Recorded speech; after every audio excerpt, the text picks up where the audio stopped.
Alright, in this tutorial or demonstration, I'm going to show you how to use the cray pen. The cray pen is similar to a hot glue gun. There's an on and off button. When you turn it on, a red light comes on. When it warms up, this copper tip becomes really warm, so you have to watch out for that. You will need a paper towel. This is a little excessive. Bunch up your paper towel so it's thick and it won't touch your hand, because when this warms up real quick without burning yourself, carefully, it's not that hot. It's like a hot glue gun, but even milder, not as hot. You want to get extra wax off. So the last color a student used was black, and I'm going to go ahead and start with the black so that I don't have any muddy colors. When you use the cray pen, you will need to have your crayons ready to go. You need to peel them. So you have to peel the paper off. You're going to mix your colors by shading. So I'm left-handed, I can use my left hand. I'm going to stab through, because inside it's like a straw. And I'm going to put my darker colors where I want the shadows to be. So you end up drawing lines. And you want to go dark to light or light to dark, and then you also want to go with your analogous colors.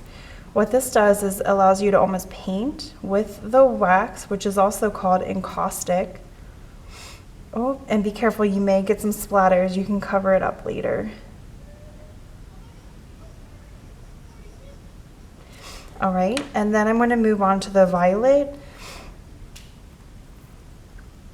Peel it up. You'll have a lot of trash. You'll have to throw your trash away. Don't leave it out. All right, this purple is so dark, it almost looks just like black. So what I can do is I can switch to a lighter color. Next to purple on the color wheel is red. So I'm going to go with this kind of magenta color. And I don't have to clean the tool because the purple and the red are analogous colors, so they're going to blend pretty well together. If you want to rework on an area, you can let the tool go over an old color and it'll try to warm it up for you.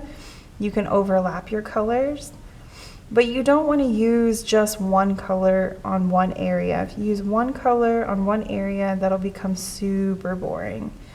This is going to be more like a Vincent van Gogh painting where you see a bunch of different shades and tints of a color.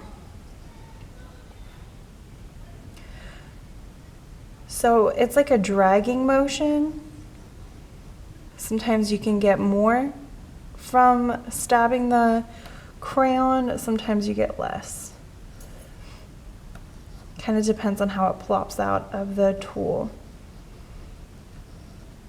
I ordered this tool from, let's see, I've ordered it from Amazon before if you want one at home. I've ordered it from School Specialty. So if you like this kind of tool, you can also get one for the house. All right, I'm going to switch to even a lighter red. Now, this has been melted. Someone just stabbed into the crayon, so it's okay to break the crayon so you can peel it easier. Oh, good. Got most of it off. So then, because I'm using analogous colors, I'm just going to move on. Now, right away, you might not see a color transition. You might see your old color. If that's the case, hopefully that's all right with you. Otherwise, sometimes you use like a side of the paper to test your colors and cut that off later. So you can definitely test this out first if you're not confident of what color is coming out. I'm going to switch back to the purpley color because I don't like that texture. All right, and my favorite part is when I switch to the white. When I switch to the white, it becomes dreamy, kind of swirly. You can see almost like a pour painting. You can see a lot of textures. This for me is the most satisfying. So I have white crayons and I have black crayons, so you can shade. You should be able to find them in the crayon cabinet too. If you're trying to get pure white, you're gonna have to do this on the side of your paper until this runs clean. You can also try, of course, to wipe some of it off, but inside the tool it's like a straw, so it collects.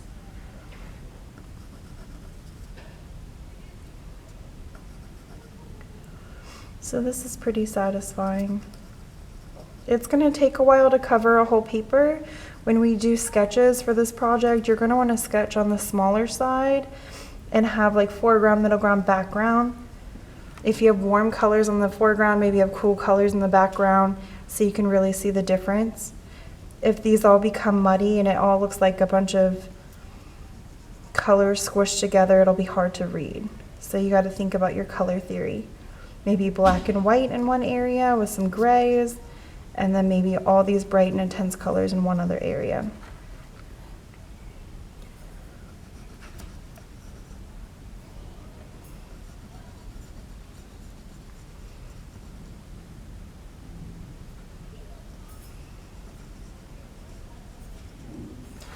All right, I'm gonna pause there. Now when you turn this off, you have to turn it off. You have to unplug it. You should wipe it up a little bit while it's warm for the next person. That's a courteous thing to do. Go ahead and wrap the cord up around it, and you'll want to turn it into me so that I can count them and make sure no one's stealing. That's bad karma. If you have something on here, like it looks like that's an accident, you might be able to chip it away. If you can't chip it away, we'll have to color over it later. So I do have some artists that will just work on top of it with other colors. Maybe they'll cut what they like out and glue that onto something else. Over time, the wax from the crayon does go to the other paper, so it makes it a little hard to glue, but we'll figure it out. Hopefully you like this technique because they end up looking live and just unique and different. It's way different than using crayons. All right.